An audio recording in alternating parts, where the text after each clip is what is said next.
जब ये मानव का शरीर परमात्मा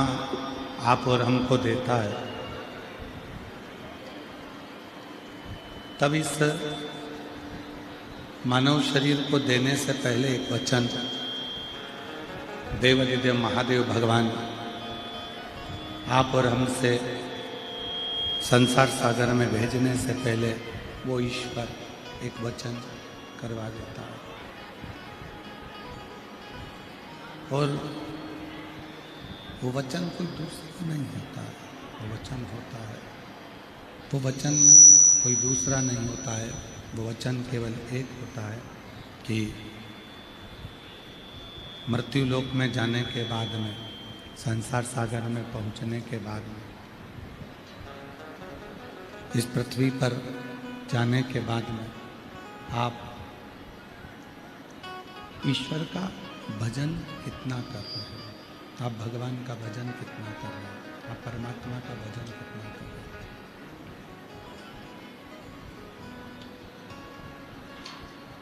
21,600 श्वास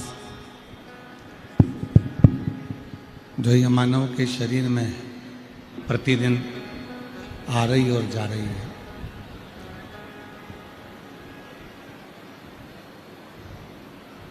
ये 21,600 श्वास आजपा जप करती रहती है। आजपा जप किसको कहते हैं? आप मुख से भगवान का नाम नहीं भी लिए,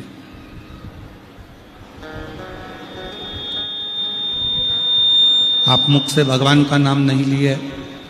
आपने माला पकड़कर भगवान का भजन नहीं करा, आप किसी देवालय, शिवालय, मंदिर में जाकर भगवान के मंत्र को नहीं जप पाए, नहीं जपा,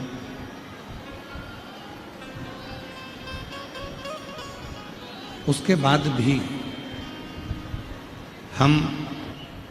ना भगवान के मंदिर गए, ना हमने मंत्र जपा, ना हमने जप किया, उसके बाद भी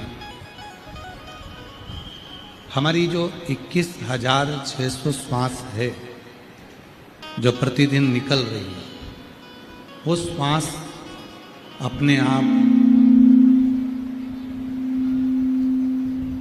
जब हमारे शरीर से निकलती है और हमारे शरीर में प्रवेश करती है, तब वो श्वास अपने आप ही भगवत भजन करती है। उसको कहते हैं आजपा जप। ना हमने जप किया, ना हमने मंत्र पढ़ा, ना हमने माला पकड़ी, ना हमने कोई साधना करी, उसके बाद भी हमारी भीतर की जो जिह्वा है, घट की जो जिह्वा है, जो हमारी आने जाने वाली 21,600 श्वास है, उसमें हम जो अपने आप जप कर रहे हैं, वो हमारा आजपा जप है।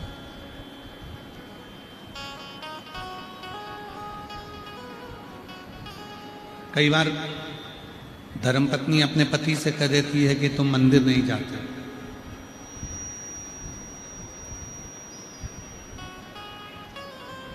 कई बार धर्मपत्नी अपने पति से कह देती है कि तुम मंदिर नहीं जाते,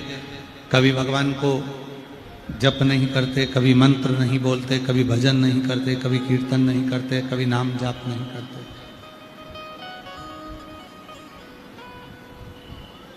पर शिव महापुराण की कथा कहती है, संसार सागर में यदि आपने और हमने जन्म लिया है, मृत्यु लोक में यदि आप और हम आए हैं, तो ये निश्चित है, मनुष्य का शरीर मिला तो ये निश्चित है कि कोई हमारे पूर्व का किया हुआ अच्छा कर्म होगा, जिसके कारण हमें मानव की देह मिल गई और भगवान की भक्ति में डूबे हुए। मान लो मानव का शरीर मिल भी गया और मानव का शरीर मिलने के बाद अगर हम मंदिर नहीं जाते, शिवालय नहीं जाते, कभी कोई मंत्र नहीं जपते, कभी भगवान का नाम तक नहीं ले पाते, तो हमारे पूर्व के कर्म के अनुसार हमको मानव का शरीर तो मिल गया, पर हमारा वो मानव का जो शरीर है, अगला जब हमारा जन्म हो और पुनः हमको यही शरीर मिले, या हम श्रेष्ठ कुल में जन्म ले या अच्छे बनकर जन्म ले, उसके लिए परमात्मा भी चाहता है कि तुम कहीं ना कहीं किसी रूप में भगवत भजन से दूर हो जाओ, भगवत स्मरण से दूर हो जाओ, भगवान के नाम से, भगवान की भक्ति से, भगवान के भजन से आप दूर हो जाओ, भगवान की विरल भक्ति से आप दूर हो जाओ। तो ना मंत्र,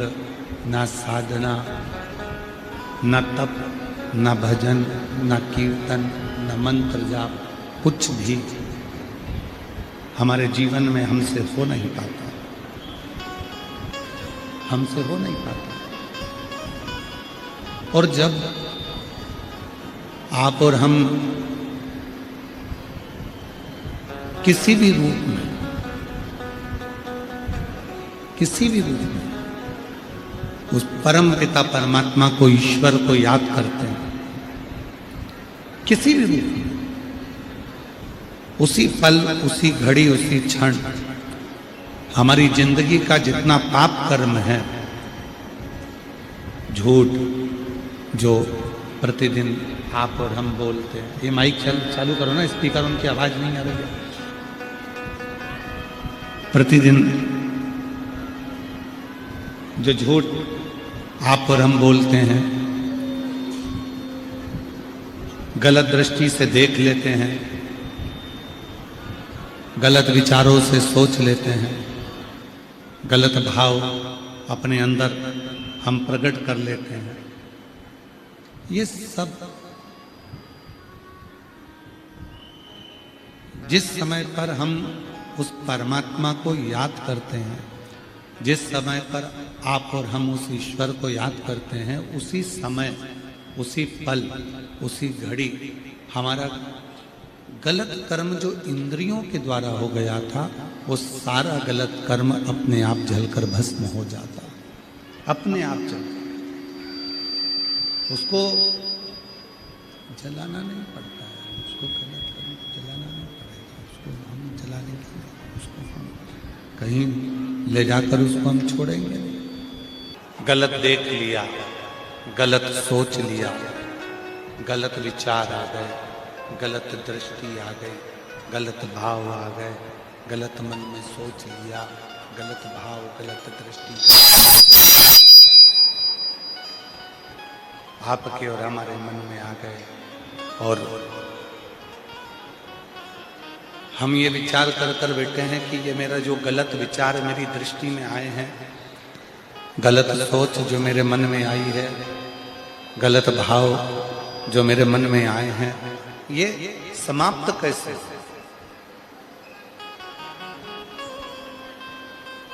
ये कैसे समाप्त हो? तो उसको समाप्त करने के लिए केवल एक ही तरीका है, उसको समाप्त करने का केवल एक ही तरीका है, और वो केवल भगवान शंकर की अविरल भक्ति है। वो केवल भगवान शंकर की अविरल भक्ति, केवल भगवान शंकर की, केवल शिव की अविरल भक्ति, उसके सिवाय कोई साधन नहीं, उसके सिवाय कोई साधन नहीं।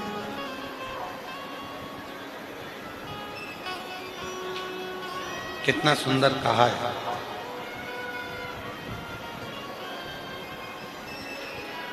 स्वयं तुमरुका जी कह रहे हैं,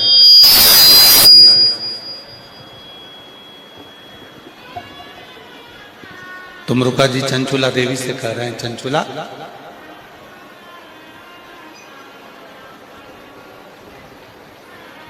जैसे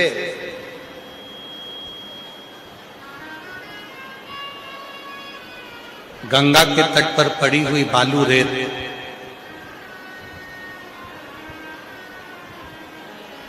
गंगा के तट पर पड़ी हुई बालू रेत का एक कण उठा लो, उस कण के बराबर गंगा का यदि एक अंश जल उस कण के बराबर भी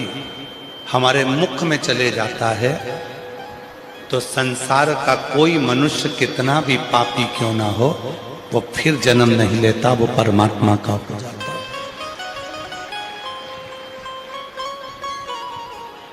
जरा विचार करिएगा, भीतर सोचे। इसको बढ़ा दे बाबा, अंदर के स्पीकर बढ़ाओ, और जितने स्पीकर अंदर पंडाल में लगे उसको भी बढ़ाइए।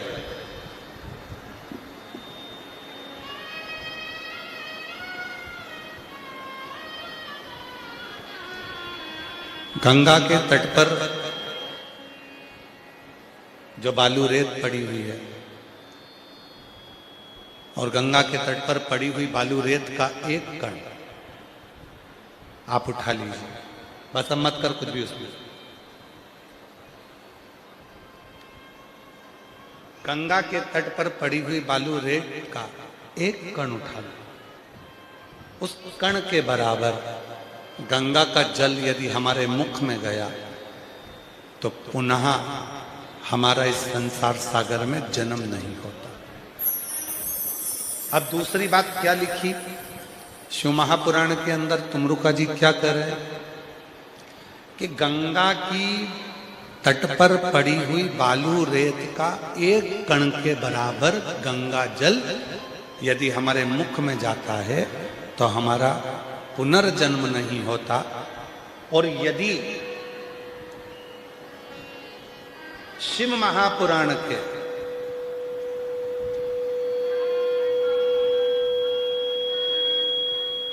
शिव महापुराण के एक अंश को भी संसार का मनुष्य अपने शरीर को धारण करने के बाद, मानव देह धारण करने के बाद मात्र एक अंश, 3 घंटा भी जाने दो, 1.5 घंटा भी जाने दो, आधा घंटा भी जाने दो, 15 मिनट भी जाने दो, 10 मिनट भी जाने दो, 5 मिनट भी जाने दो, 1 मिनट भी जाने दो, 1 मिनट का भी आधा जाने दो, और आधे का भी आधा जाने दो, और उसका भी आधा जाने दो, और उसके बाद जो एक अंश बच जाए, उस एक अंश में शिव महापुराण कथा के पंडाल में बैठकर कान में श्रवण में अगर एक शब्द भी पहुंच जाए तो वो जीव फिर जन्म ना लेकर शंकर का ही धाम में हमेशा हमेशा के लिए निवास कर, वो शिव के धाम में निवास करने लगा। वो भगवान शंकर का सेवक बनकर, भगवान शंकर का अपना बनकर, हमको भी ये बात बहुत बहुत अंदर से थोड़ी सी, हम जब शिव महापुराण की कथा को बार बार हम पढ़ते हैं, अध्ययन करते हैं, तो मन में प्रश्न खड़ा होता है। आप लोगों को होता है कि नहीं होता वो हम नहीं जानते, पर कई बार हमारे मन में प्रश्न आता है कि चंचुला देवी जिसका पति बिंदु चोर था, चोरी करता था, बिंदु वैश्यावृत्ति भी करता था, पर स्त्री का गमन करता था, दूसरी स्त्री के चक्कर में था, बिंदुक जुआ भी खेलता था, बिंदुक व्यसन भी करता था, गलत पान भी करता था, नशे में भी डूबा रहता था, बिंदुक पर स्त्री का संग करता था, बिंदुक चोरी भी करता था, दुनिया का जितना जितना बेकार काम है सारा वो बिंदुक करता था। जब बिंदुक इतना बेकार काम करता था तो उसकी पत्नी चंचुला पार्वती जी की सहेली कैसे बन गई? ये प्रश्न मन में बहुत खड़ता था।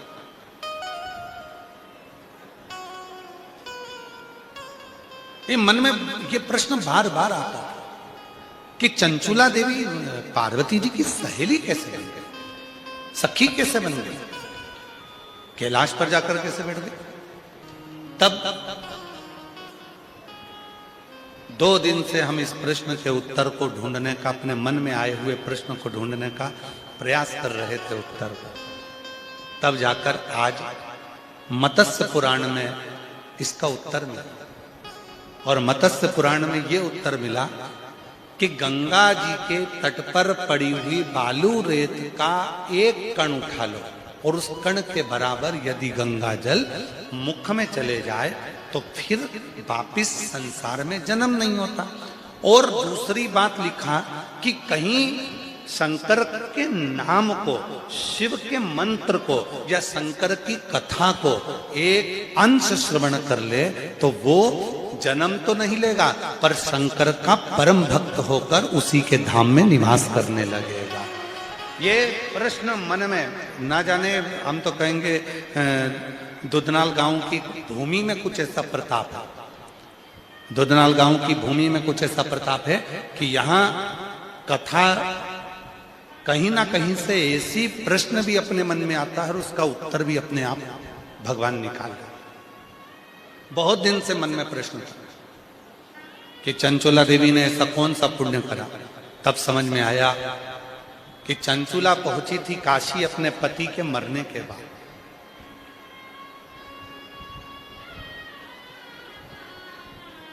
चंचुला खरीद रही थी वस्त्र अपने पति के मरने के बाद। वहीं पर चंचुला देवी को कानों में कहीं पर कोई ब्राह्मण शिव पुराण की कथा कर रहा होगा। चंचुला देवी के कानों में एक क्षण की वो पुराण चली गई, एक क्षण की कानों में। और चंचुला गंगा जी के जल से बाहर निकली, कपड़ा लेकर गंगा के जल पर गई, वहां से बाहर आ रही थी, पांव फिसल गया, मर गई और पार्वती जी की सहेली बन गई। एक क्षण, मात्र क्षण, एक क्षण।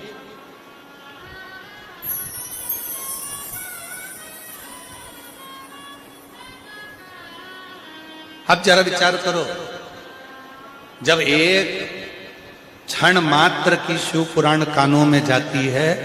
तो भगवान शंकर के धाम में हम उनके सखा, हम उनके पुत्र, हम उनके परिवार बनकर, उनके मित्र बनकर रहने लगते हैं। और आप सब लाखों की संख्या में आकर जब भगवान शंकर की कथा को 2 घंटा, 2.5 घंटा, 3 घंटा रोज श्रवण करते हो तो निश्चित है कि तुम भगवान शंकर की गोद में बैठोगे, शिव की गोद में विराज नित्य।